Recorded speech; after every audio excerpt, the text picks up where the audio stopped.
أعوذ بالله من الشيطان الرجيم بسم الله الرحمن الرحيم رب اشرح لي صدري ويسر لي أمري واحلل عقدة من লিসানি ইয়াফকাহু قولي। আপুরা, আপনারা হয়তো একটা জিনিস খেয়াল করবেন যে আমি যখন ইবাদতের কথা বলি, আমি একটা জিনিস আমি সবসময় এমফাসাইজ করার চেষ্টা করি, সেটা হচ্ছে যে অ্যাটিটিউডটা অথবা মানে আমাদের পার্সপেক্টিভটা কেমন, দৃষ্টিভঙ্গিটা কেমন, rather than only focusing on the rituals. যেমন দেখবেন যে আমি এই লাস্ট 10 নাইটসে আমি হচ্ছে সবে কদর অনুসন্ধানের ব্যাপারে মানে আমি বারবার আমাদের চেষ্টাটাকে, আমাদের অ্যাটিটিউডটাকে অনেক বেশি গুরুত্ব দিচ্ছি, এবং স্পেশালি বাচ্চার মায়েদের জন্য বা মেয়েদের জন্য আমি এমন এক্সারসাইজ, এমন দিকে দৃষ্টি আকর্ষণ করছি যে যেগুলো হচ্ছে মানে প্যারালালি করা যায়। যে ধরেন আমি আমার বাচ্চাকে ঘুম পাড়াচ্ছি অথবা আমি বাচ্চার সাথে খেলছি, সে সময় প্যারালালি করা যায়। তো তার মাঝে একটা বলেছি, সবসময় আমি বলি যে আসলে আমরা কল্পনা করি যে আমি আমার কোন কোন গুনাহগুলোর জন্য আল্লাহর কাছে ক্ষমা চাবো। মানে এই যে ধরে নিজের একটা অ্যাকাউন্টেবিলিটি সেট আপ করা, আমি আমি কল্পনা করব যে আল্লাহ আমার অমুক অমুক গুনাহগুলোকে ধুয়ে দিচ্ছেন, মুছে দিচ্ছেন, অথবা ই করা, উনি সেগুলোর জন্য সেগুলোকে উনি গুনাহগুলোকে উনি ইনফ্যাক্ট আমার সওয়াবে পরিণত করে দিতে সক্ষম। আলহামদুলিল্লাহ আমাদের রব্বুল আলামিন। আজকে আরেকটা জিনিসের দিকে আপনাদের একটু দৃষ্টি আকর্ষণ করতে চাই আপুরা, সেটা হচ্ছে যে এই জিনিসটা আমাকে অনেক আগে এটা আমার মাথায় স্ট্রাইক করছে, যে লং বিফোর, যখন মানে মানে আমি ইসলামের কাছাকাছি কখনোই কোনো সময় ছিলাম না। সেরকম একটা সময় আমার কাছে মনে হতো, কারণ আপনারা জানেন যে আমাদের দেশে সূরা ইয়াসিন এবং সূরা আর রহমান খুব পপুলার একটা সূরা। তো আমি যখন ছোট ছিলাম, 8-9-এ পড়তাম, তখন আমি হয়তো আমার শিক্ষা সন্ধানের বইটাতে একটু লিখেছি যে আমার মধ্যে সবসময় একটা টেন্ডেন্সি ছিল যে আমি অর্থ বুঝি কোরআনটাকে তেলাওয়াত করতে চাই। তো আমি যখন এরকম সূরা আর রহমানের অর্থ তখন পড়েছিলাম, সেই ক্লাস 8-9-এ থাকি বা তখন, আমার তখনই স্ট্রাইক করেছিল যে আচ্ছা এখানে কি বলতেছে, এখানে আকাশের কথা বলতেছে, এখানে চাঁদের কথা বলতেছে, এখানে মানে আপনারা যদি সূরা আর রহমানটার একটু অর্থগুলো একটু পড়েন, তাহলে দেখবেন যে এখানে সিগনিফিকেন্ট অংশ আছে জান্নাতের বর্ণনা, তারপর জাহান্নামের কথা আছে, এবং জান্নাত এবং জাহান্নামের বর্ণনা দিয়ে দিয়ে আসতেছে যে ফাবি আইয়ি আলা রাব্বিকুমা তুকাজ্জিবান। তারপরে ধরেন দেখবেন যে সাগরের কথা আছে, সেখান থেকে যে আমরা মণিমুক্তা পাই, তারপরে সাগরের মাঝখানে প্রাচীর, তারপরে যেটা বললাম সূর্য চন্দ্র, এগুলোর কথা বলে আমাদেরকে বলছে ফাবি আইয়ি আলা রাব্বিকুমা তুকাজ্জিবান। না আপুরা, আসলে এখন আমরা একটু চিন্তা করি যে আমরা যখন চিন্তা করি যে আমি গ্রেটফুল ফিল করব, ঠিক আছে, গ্রেটফুল ফিল করব, তখন আসলে আমরা কিসের জন্য গ্রেটফুল ফিল করি? হ্যাঁ, আমরা কি এরকম আমাদের চাঁদ আছে, চাঁদ উঠতেছে, সূর্য উঠতেছে, রাত হইতেছে, দিন হইতেছে, সাগর আছে, সাগরের মধ্যে মণিমুক্তা আছে, do we ever express gratefulness for this? আমি তো অন্তত কখনো করি নাই, মানে করি না, বা মানে আমরা কিসের জন্য গ্রেটফুল হই হয়তো বা যে আচ্ছা একটা ভালো কিছু ঘটলো আমার সাথে, ভালো একটা চাকরি পেলাম, অথবা একটা ভালো বিয়ে হলো মেবি, অথবা বাচ্চা হইলো, maybe we are grateful for, মানে we express gratitude for that. কিন্তু আমরা যদি একটা কোরআনিক পার্সপেক্টিভ দেখি, Quranic perspective is very very very much macro. মানে আমি যদি ইকোনমিক্স এর মানুষ, তোমার বারবার মাথায় ও ধরনের টার্মিনোলজি চলে আসে যে ইটস অ্যাবাউট ম্যাক্রো স্টাফস, অনেক বড় বড় জিনিস। এবং এই জিনিসগুলো যদি আমাদের মধ্যে না থাকে, তাহলে আমাদের জীবনটা আসলে কেমন হবে? মানে কেন আসলে এই ম্যাক্রো জিনিসগুলোর জন্য আমাদের গ্রেটফুল হওয়া উচিত, সেটা মনে হয় আমাদের চোখে আঙ্গুল দিয়ে দেখিয়ে দিয়েছে কোভিড। আমার মনে আছে যে আমার আমার আমরা আমি এখানে তো পড়াশোনা করছি, তো আমরা যেটা করতাম, আমার ইউনিভার্সিটির পাশে খুবই সুন্দর একটা এক্সটেন্ডেড লাইব্রেরি ছিল। তো আমার মেয়েটা তখন একদম ছোট, কোভিড এর আগে।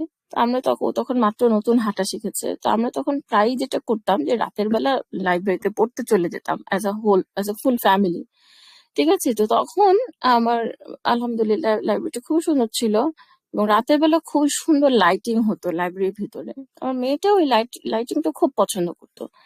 তো তারপরে তো দেখা যেত যে মানে আমরা ইন টার্ন, মানে বাই টার্ন করে পড়তাম। কখনো আমি আমার মেয়েকে রাখতাম, কখনো মেয়ের বাবা মেয়েকে রাখতো, এভাবে আমরা ভাগ ভাগ করে পড়তাম। তো আহ এখন মানে আমি যেটা বলতেছি যে এরপরে কি হলো, যে অফকোর্স কোভিড এর সময় এরকম পাবলিক যে কোনো জায়গাগুলো বন্ধ করে দিল, এনি পাবলিক লাইব্রেরি ক্লোজ হয়ে গেল। এবং মানে আমরা যে একটা পাবলিক লাইব্রেরি, পাবলিক একটা জায়গায় গিয়ে পড়াশোনা করব, এটা মানে এটা একটা ইম্পসিবল ব্যাপার হয়ে গেল আর কি। তো আমার একদিন এরকম কোভিড এর মধ্যে আমি আমাদের সে আগের লাইব্রেরিটার সামনে দিয়ে আসছিলাম। হঠাৎ করে লাইব্রেরিটার বাইরে থেকে ওই প্রচন্ড সুন্দর লাইটিংটা দেখে আমার না চোখে পানি চলে আসছে। বিকজ তখন মানে আমার তখন মনে পড়লো যে মানে আমার মেয়েটা আলহামদুলিল্লাহ ওখানে মানে পড়ে পড়ে যাইতো। নতুন হাঁটা যখন শেখে বাচ্চারা, তখন তো এটা খুব একটা মানে খুব একটা সুন্দর একটা সময়। তো ও তখন ওই লাইট গুলার মধ্য দিয়ে আমার মেয়েটা হাঁটতো, আমি ওকে রাখতাম।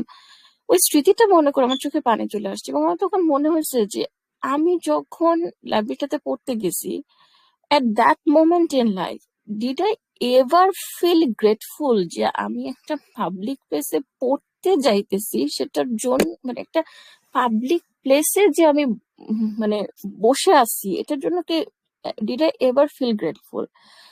অথবা চট করে একটা কোনো মানুষের বাসায় চলে যাওয়া যাচ্ছে, অথবা এবং আপনারা হয়তো বা জানেন যে কোভিড এর বিগিনিং ডেজ গুলো তে যেটা হইতো যে মানে তখন তো জানেন যে কত ধরনের মানে যারা আসলে আমরা আরো যারা দেশের বাইরে থাকি, এটা কিন্তু খুবই একটা পেইনফুল সিচুয়েশন ছিল, যে দেশে আপনার মানুষ কেমন আছে, চারপাশ থেকে শুধু মৃত্যু সংবাদ। তো তখন যেটা আমরা করতাম সেটা হচ্ছে যে খাবারের মানে যেদিন বাজার করে নিয়ে আসা হতো, সেদিন ওগুলো ধুয়ে ধুয়ে তারপরে ফ্রিজে রাখার একটা চেষ্টা করা হতো, বা ভালো মতন ওয়াশ টোয়াশ করে। আমার মনে আছে যে যেদিন বাজার করে নিয়ে আসতো, বাজার করা হতো, সেদিন সবকিছু ধুয়ে ধুয়ে এরকম ফ্রিজে রাখতে আমি একদম আমার প্যানিক অ্যাটাকের মতন হয়ে যেত, যে এটা কি আসলে সম্ভব? বিকজ আমি তো আসলে জানি না যে এই ভাইরাসটা কিভাবে ঢুকবে, বা এত মানে এটা তো আমাদের চোখে মানে চোখে দেখা সম্ভব না। তো মূল পয়েন্টটা হচ্ছে আপুরা, আমি বলতে চাচ্ছি যে আই ডোন্ট থিঙ্ক যে কোভিড এর আগে আমি কোনোদিনও মানে বাজার করে নিয়ে আসা হয়েছে সেটার জন্য আই ফেল্ট গ্রেটফুল। ঠিক আছে, সো মানে আমার কাছে মনে হয় যে Covid should change the way we think our life. হ্যাঁ, আমি জানি না আমাদের কার মধ্যে কতটুকু চেঞ্জ আসছে, কিন্তু আমার মনে হয় যে এই শেষ দশকের রাতে আমরা যদি ইবাদত করতে চাই, ভেরি ইম্পর্টেন্ট ইবাদা ক্যান বি মানে বিং গ্রেটফুল। এবং এই বিং গ্রেটফুলটা আমার মনে হয় যে এক্ষেত্রে একটা একটা আই ওপেনিং ব্যাপার, যে আমি কিসের জন্য গ্রেটফুল হব।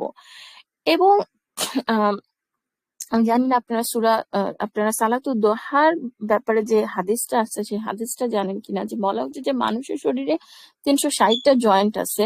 তো ওই জয়েন্টটা ঠিকঠাক মতন আহ প্রত্যেকদিন কেউ যদি ঘুম থেকে ওঠে, সেই জয়েন্টটা ঠিকঠাক মতন যদি মানে সেটার শুকরানা আদায় করা উচিত, মানুষের আদায় করা উচিত। এবং মানে তখন যদি মানে 2 রাকাত কেউ সালাতুদ দোহা পড়ে, তাহলে সেটা শুকরানা আদায় হয়। মানে আমি মানে এই জিনিসটা আপনি বুঝবেন না আনলেস আপনি ঘুম থেকে উঠে দেখবেন যে আপনার কোনো একটা শরীরের জয়েন্ট বা কোনো একটা অংশ কাজ করতেছে না। মানে আসলেই এটা যে আল্লাহর কত বড় রাহমা। এবং আমি জানি না আপনারা এই হাদিসটা জানেন কিনা, there is a হাদিস, এটা সহিহ হাদিস ইনশাআল্লাহ, যে যে হচ্ছে ঘুম থেকে এমন অবস্থায় ঘুম থেকে উঠলো যে তার মাথার উপরে সিকিউরিটি আছে, ছাদ আছে, এবং তার ওই দিনের রিজিক, ওই দিনের রিজিকের ব্যাপারে তাকে টেনশন করতে হচ্ছে না। He has been given everything of this world. I repeat, he has been given everything of this world. আপনারা তাহলে চিন্তা করেন যে আমাদের লাইফের যে মানে দুঃখগুলো, হতাশাগুলা, হ্যাঁ, আহ মানে হাউ ইজ দ্যাট, সেটা আসলে কিরকম? তো আমার কাছে মনে হয় যে ধরেন আপনি ইবাদত করতে পারতেছেন, আপনার বাচ্চাটা খুবই পেইন দিতেছে। আমার গত রোজে আমার মনে আছে, আমার ঠিক ঠিক 25-এর রাতে, 27-এর রাতে আমার মেয়ে রাত 3টা পর্যন্ত জাগা, রাত 3:30 পর্যন্ত জাগা, সে ঘুমাবেই না।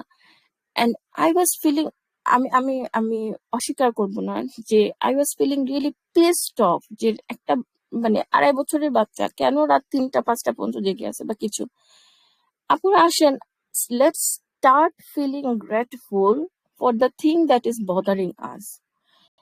ঠিক আছে, সেটা হইতে পারে আমার ফ্যামিলি ইসলাম পালন করে না বলে আমার খুব বদার করতেছে। ধরেন আপনার আম্মার জন্য আপনি দোয়া করতেছেন, আপনি যেটার জন্য দোয়া করতেছেন সেটার জন্য যে আপনি দোয়া করতে পারতেছেন, এটার জন্য আসেন আমরা আগে শুকরানা শুরু করি। ধরেন আপনি আপনার আম্মার হেদায়েতের জন্য দোয়া করতেছেন, আপনি তাহলে আপনার যে আম্মা আছে সেটার জন্য আগে শুকরানা করে তারপরে তার হিদায়তের জন্য দোয়া করেন। যেমন আমি যখন আমার মেয়ের জন্য দোয়া করি, তখন আমি সবার ফার্স্টে আমি আল্লাহকে বলি, আল্লাহ আমি গ্রেটফুল যে তুমি আমাকে আমার মেয়ের জন্য দোয়া করার তৌফিক দিছো, which means at the very first মানে at the very first place I have a kids, আলহামদুলিল্লাহ আমি মা হয়েছি, সেজন্য আমি তোমার বাচ্চার জন্য দোয়া করতে পারতেছি। সেরকম মানে, এবং আমার মনে হয় যে মানে কোরআন আমাদেরকে শিখাচ্ছে যে কত কিসের জন্য আসলে আমাদের গ্রেটফুল হওয়া উচিত। এবং আমার কাছে মনে হয় যে এই শেষ দশকের রাতে মানে দিস শুড বি অ্যান ইবাদা, সারা throughout the night, throughout the day, to be grateful. এবং আলহামদুলিল্লাহ এই গ্রেটফুলনেস প্রকাশ করা হচ্ছে আরেকটা ইবাদা, যেটা করার জন্য আমার অফিসিয়ালি নামাজ রোজা থাকতে হবে না, অফিসিয়ালি আমাকে বাচ্চারা সবাই ঘুমায় পড়ে করতে হবে না। মানে I I I can do it concurrently. আমি রান্না করতেছি, আই ক্যান ফিল গ্রেটফুল। আমি বাচ্চার সাথে আছি, আই ক্যান ফিল গ্রেটফুল।